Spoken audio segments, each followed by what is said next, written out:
Dr. James Whitfield had everything most people dream of.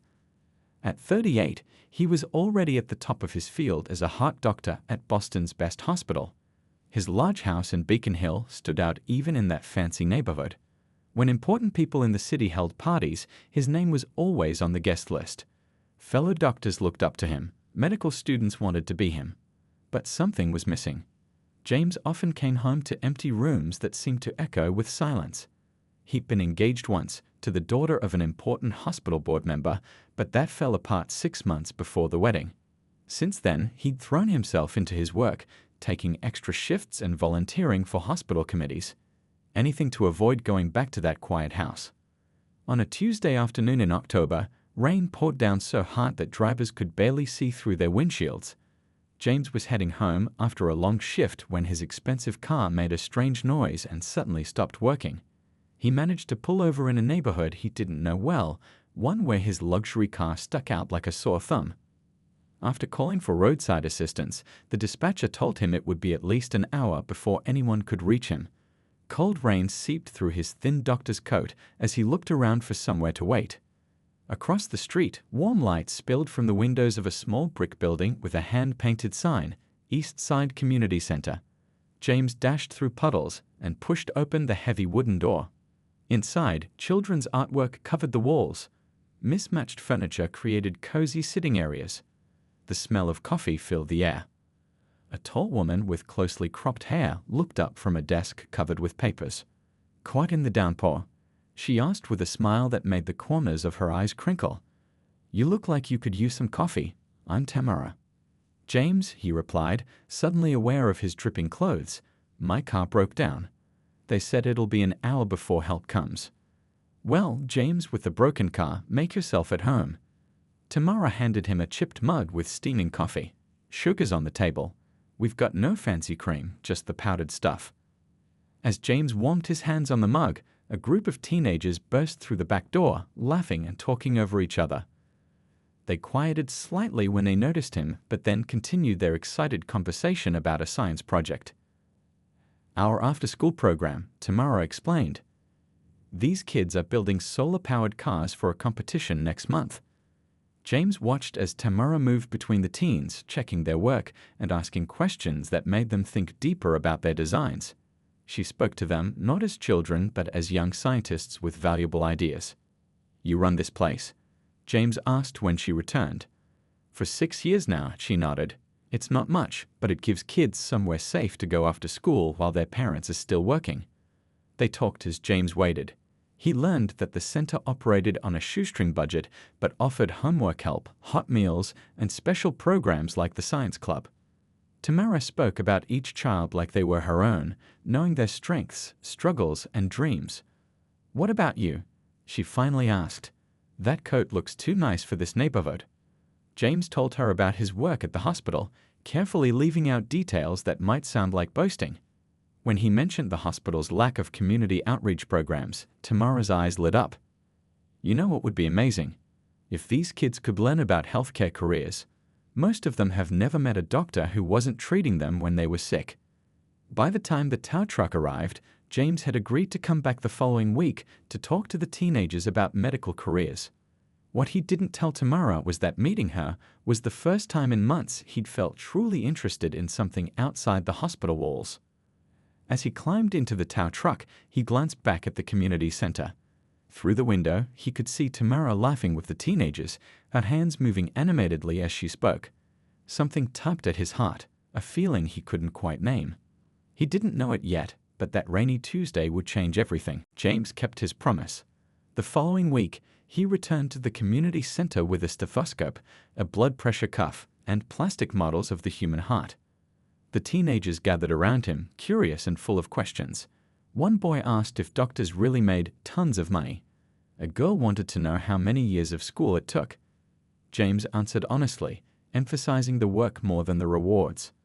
Soon one visit turned into a regular Tuesday afternoon volunteer session. James found himself looking forward to these hours away from the hospital's politics and pressure. The kids started calling him Doc, and he began bringing medical equipment the hospital was replacing so they could practice taking blood pressure and listening to heartbeats. During these visits, James learned more about Tamara. She had 3 children of her own, 2 boys, 14 and 10, and a girl, 16. 2 years ago, when her older sister passed away unexpectedly, Tamara took in her sister's 2 daughters, now 12 and 8. She ran the community center during the day and studied for her master's degree in social work at night. "How do you manage it all?" James asked one evening as they cleaned up after the science club. "One day at a time," Tamara laughed, but then her face grew serious. "There's no choice, really. Those kids need someone to show up for them every day, so that's what I do." After 3 months of volunteering, James asked Tamara to dinner. Their first date was at a small Italian restaurant far from the hospital where James worked. They talked for hours, discovering shared loves of jazz music and old black and white movies. James found himself telling Tamara things he'd never told anyone, about the pressure he felt from his family to be perfect, about his doubts when patients didn't make it despite his best efforts. The next weekend, James met Tamara's children. The older ones eyed him suspiciously, while the youngest immediately asked if he could fix her doll's broken arm. By the end of the afternoon, the ice had begun to thaw as they played board games and ordered pizza. 3 weeks later, James invited Tamara to a hospital fundraising gala. She wore a simple blue dress she'd found on sale. The moment they walked in, James felt the stares. His colleagues looked at Tamara with poorly disguised surprise. Dr. Wilson, the chief of surgery, raised his eyebrows when James introduced Tamara as his girlfriend. Throughout the evening, James noticed how people spoke only to him, their eyes sliding past Tamara as if she weren't there. In the bathroom, James overheard 2 doctors talking. "Did you see Whitfield's date? Must be a phase, or his good deed for the year. 5 kids, can you imagine? Maybe he's trying to start his own basketball team." The men's laughter bounced off the marble walls. James's hands shook as he washed them, anger rising in his throat. When he returned to Tamara, he found her speaking with Lisa Chen, the only colleague who had made a genuine effort to welcome her. On the drive home, Tamara was quiet. "I'm sorry about tonight," James finally said. "You don't need to apologize for other people," Tamara replied. "But you should know this is just the beginning. If we keep seeing each other, there will be more nights like this." "I don't care what they think," James said. Tamara turned to look at him. "You say that now, but their world is your world. Aren't you ready for what it means to step outside of it?" The question hung in the air between them. Back at his large, empty house, James couldn't sleep.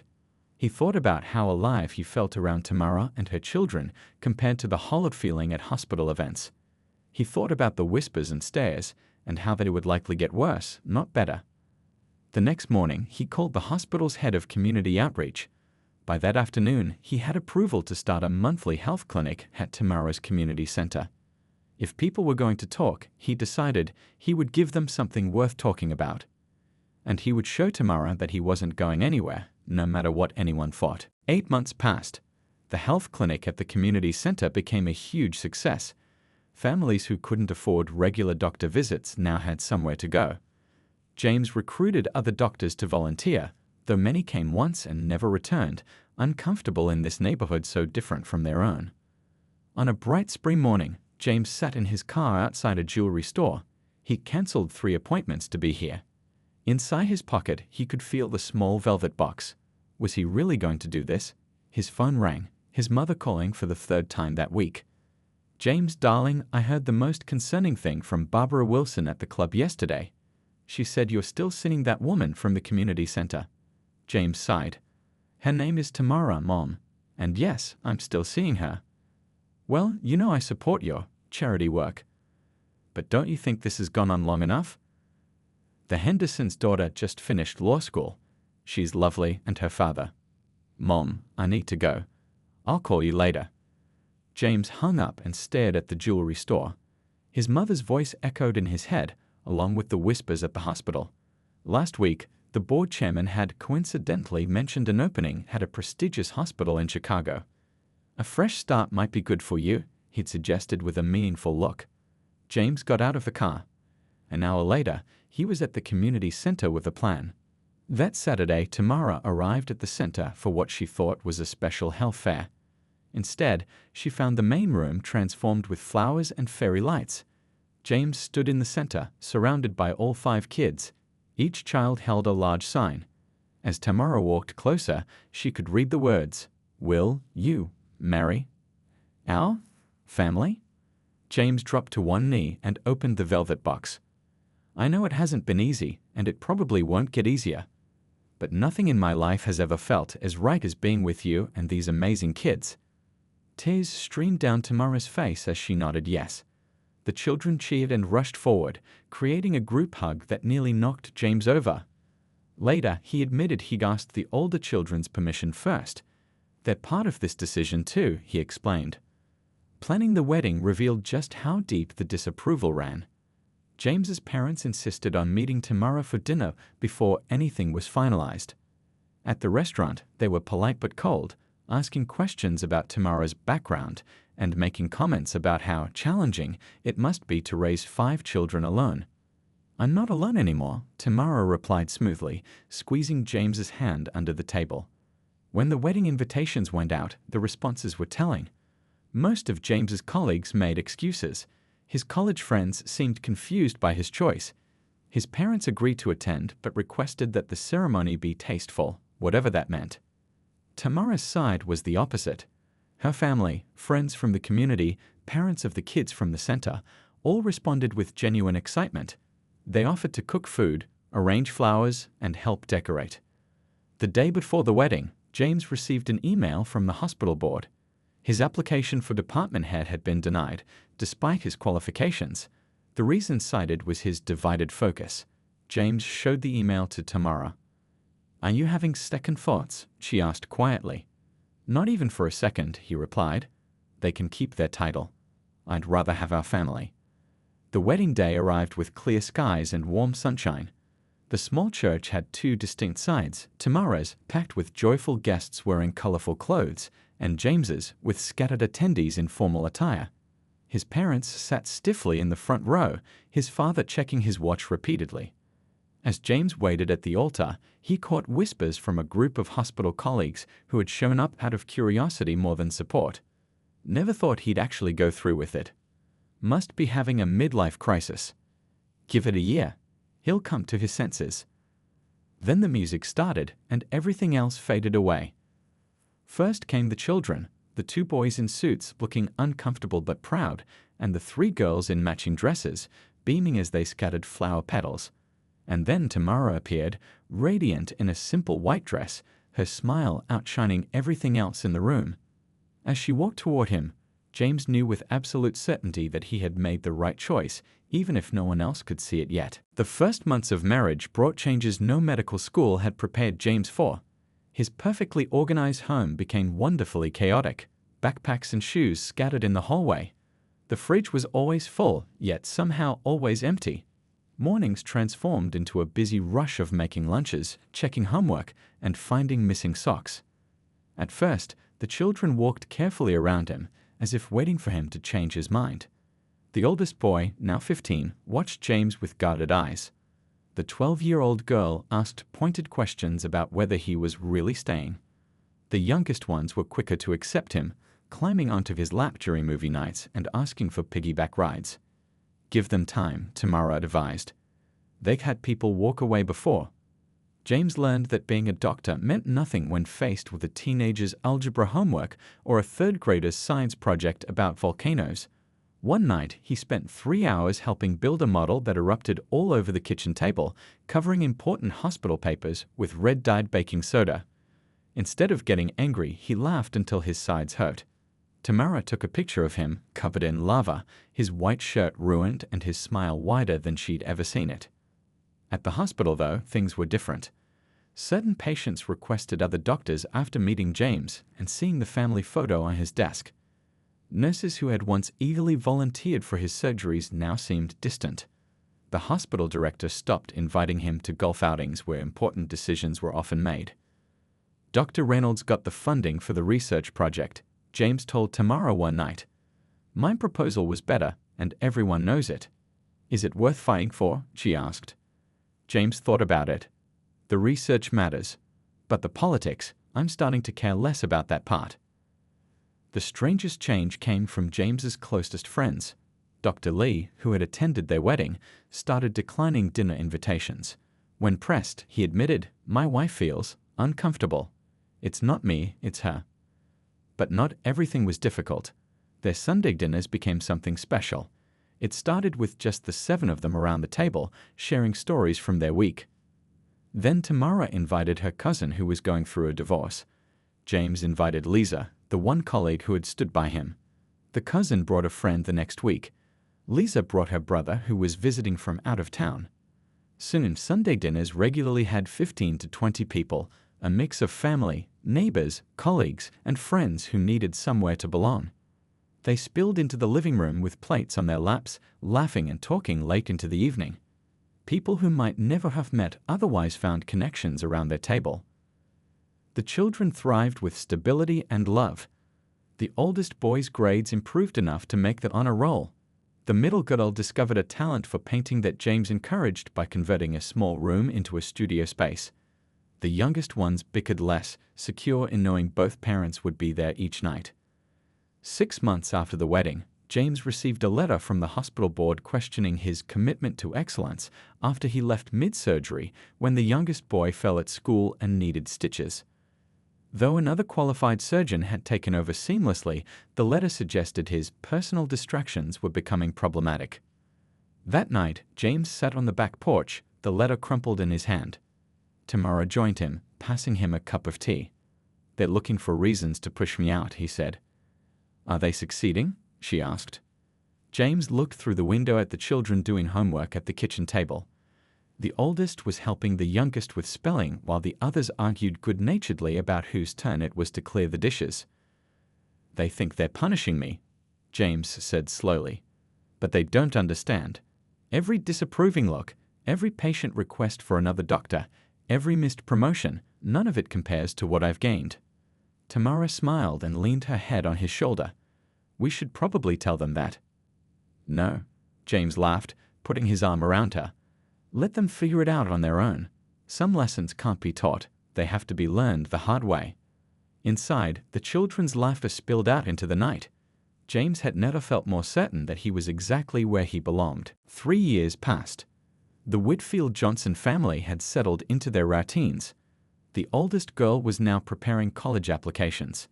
The youngest boy had grown 3 inches and developed a passion for astronomy. James had learned to braid hair, cook macaroni and cheese that everyone would eat, and referee sibling arguments with fairness that impressed even Tamara. Then came the phone call that changed everything. It was a Tuesday evening.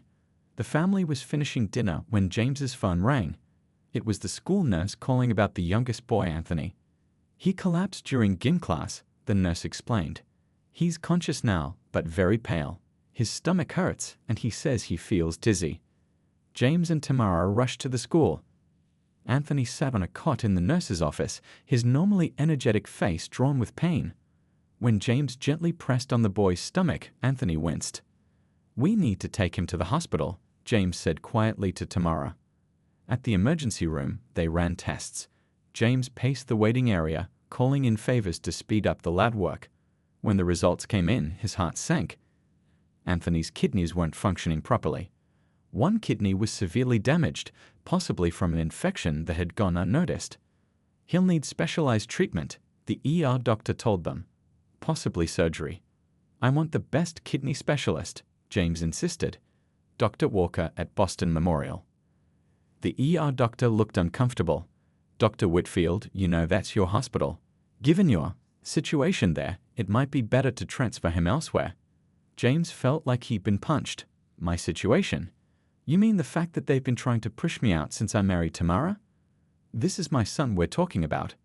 Tamara put her hand on James's arm. "Let's focus on Anthony right now," she said calmly, though her eyes showed her fear. The next morning, Anthony was transferred to Boston Memorial Hospital. James walked through the familiar halls, now as a parent rather than a doctor. At the nurse's station, he recognized many faces, some who looked away when they saw him.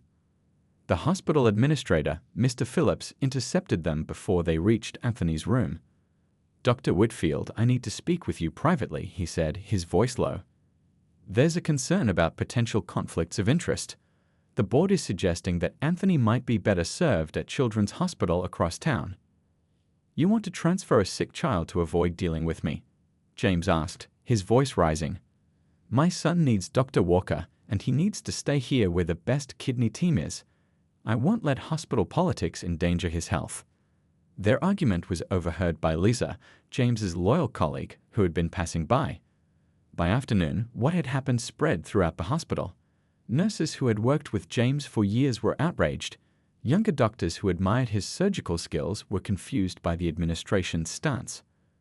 That evening, Lisa organized an impromptu meeting in the hospital cafeteria. Over 30 staff members showed up, many sharing stories about James's dedication to patients and his teaching skills. They pushed him aside because he married a black woman with kids, said one nurse bluntly. We all saw it happen. Are we really going to let them deny care to a child over this? Word of the meeting reached Mrs. Hampton, a wealthy elderly patient whose life James had saved the previous year. Mrs. Hampton was not only the hospital's largest donor, she also sat on several influential boards in the city. When Mrs. Hampton heard about Anthony's situation, she made a single phone call to the hospital director. No one knows exactly what was said, but within an hour, Anthony was scheduled for the procedure he needed with Dr. Walker, the kidney specialist. That night, as Tamara and James sat beside Anthony's hospital bed, a nurse slipped James a note. It contained a list of names, doctors, nurses, technicians, and support staff who had volunteered to be part of Anthony's care team. What is it? Tamara asked, seeing tears in James's eyes. People I thought had abandoned me, he whispered. They're standing with us now. He looked at his sleeping son, the IV dripping medicine into his small arm. In this moment of crisis, something unexpected was happening. The wall between James's old life and new one was beginning to crack. Anthony's surgery went perfectly. Dr. Walker, the kidney specialist, came out to the waiting room with a smile that told James and Tamara everything before he even spoke. The damaged kidney had been repaired, and with medication and care, Anthony would make a full recovery.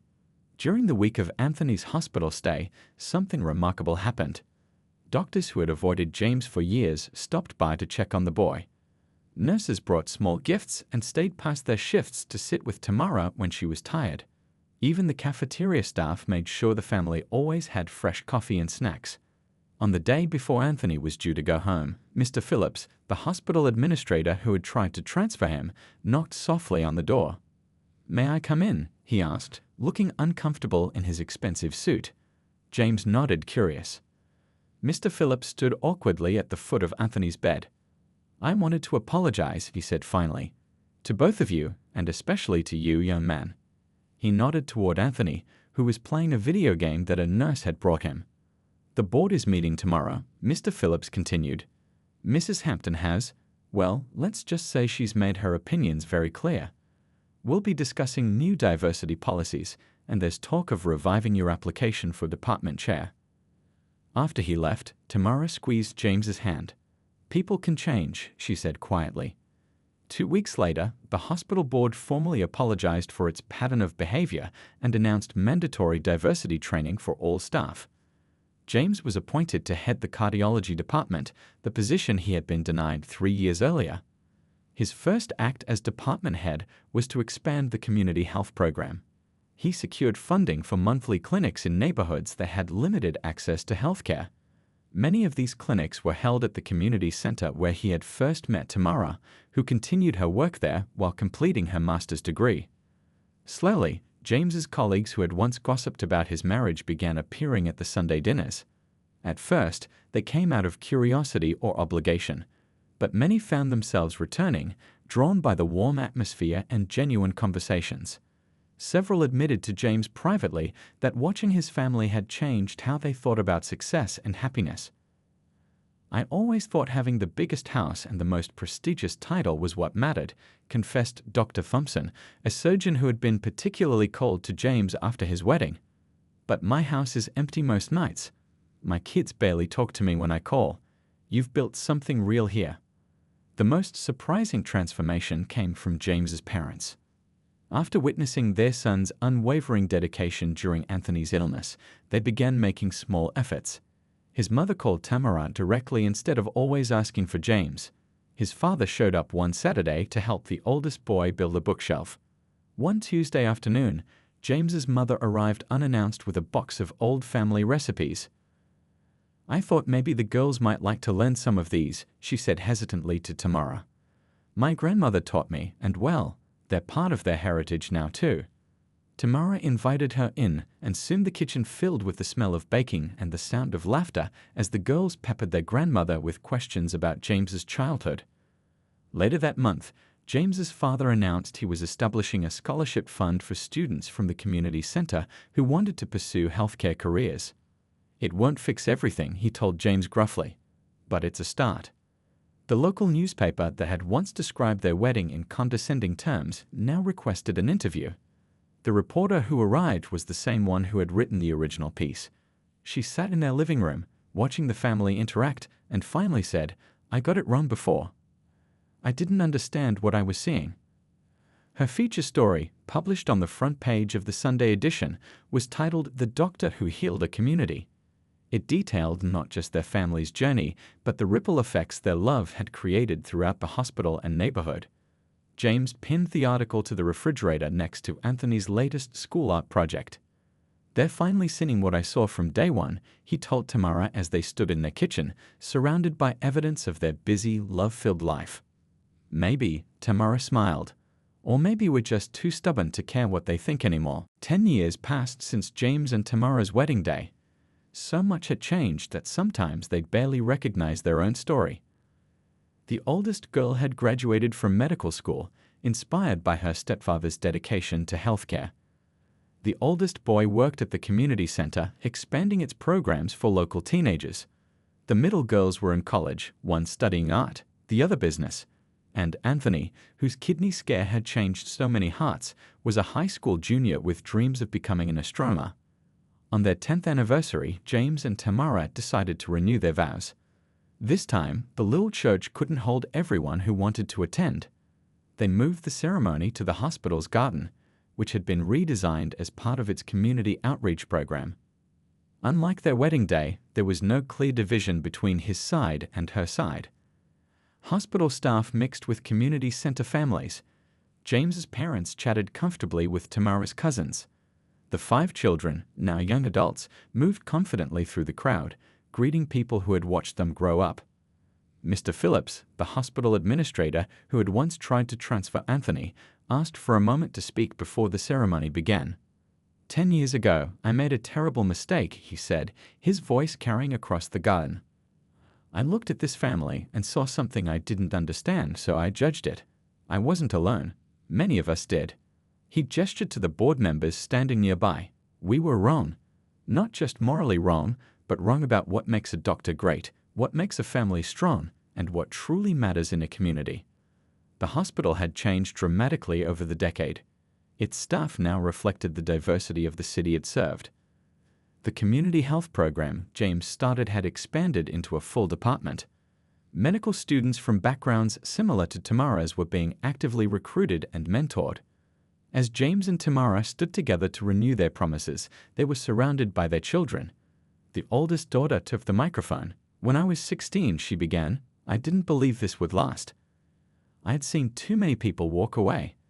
I tested my new stepdad constantly, waiting for him to give up on us." She looked at James with tears in her eyes. He never did. And watching him stand firm when people laughed, when they tried to push him out, when they questioned his choices, that taught me more than any classroom ever could. Each child spoke briefly about how their parents' courage had shaped them. Anthony, now taller than James, said simply, "They showed us that doing what's right matters more than doing what's easy. And eventually, the world catches up." After they renewed their vows, the celebration moved to their backyard, the same house where James had once lived alone, now bursting with life and memories. The Sunday dinner tradition had grown so large that they'd built a patio extension to hold all the tables.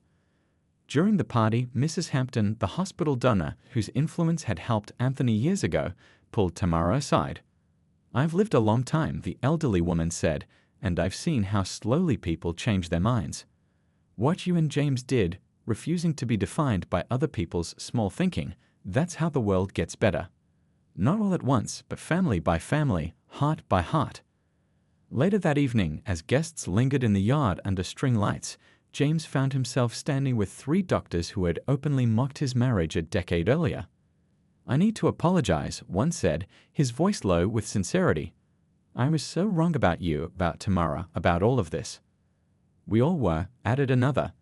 "Watching your family these past years, it changed how I raise my own kids, how I see my patients, everything really." James looked across the yard at Tamara, laughing with a group that included both their mothers, who now met weekly for coffee. He saw Anthony showing his telescope to younger children from the community center. He watched the oldest daughter deep in conversation with a medical student she was mentoring. "You know what's funny?" James said to his former critics. 10 years ago, you thought I was throwing my life away. But look around. I wasn't losing anything. I was building something that would last long after all of us are gone." The legacy of their marriage extended far beyond their immediate family. The hospital had become a model for diversity in healthcare.